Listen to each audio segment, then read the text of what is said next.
Moving further now, these narcotic drugs, these are very dangerous, we know that. Slowly, it causes addiction.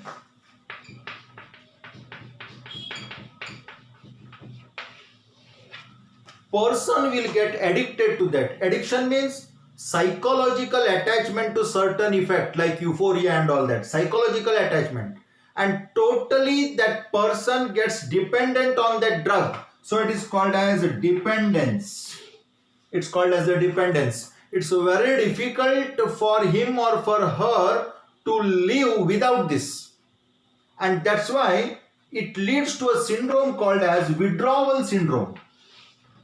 Withdrawal syndrome means if that person, suppose a person is willing to come out of this, if he or she does not take that particular drug, those drugs are taken in the form of maybe orally, or it is inhaled, or in the form of injection. If it is not taken, okay, then his body starts shaking, or he may become unconscious, like he cannot bear that.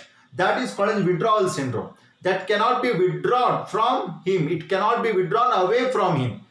That kind of addiction or dependence will be there. So we advise, or we tell all the young generation not to fall into the bad habit of this drug addiction. But it is also true that these all chemicals, to certain extent, it can act as medicine.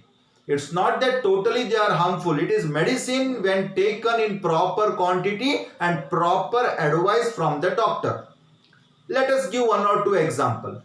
See here, I have written some of the chemicals that is extracted, or maybe they cause the effect of this drug.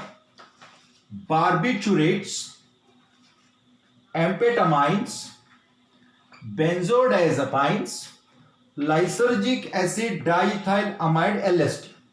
I repeat once again: barbiturates, amphetamines, benzodiazepines, lysergic acid diethylamide, commonly called as LSD. These are used as a medicine to treat mental illness.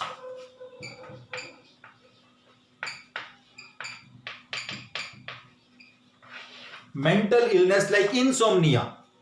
There are various mental illness, like some they don't get sleep during night and all that. Okay, to treat that, these are used.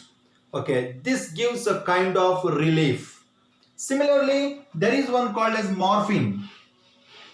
Morphine, it is used as painkiller. It is used as painkiller, especially people, those who undergo surgery and all that, for them it is used as painkiller. So like this, it can also be used as medicine. But the problem is, in a wide use, the young generation, they are falling prey to this drug addict, which should not happen.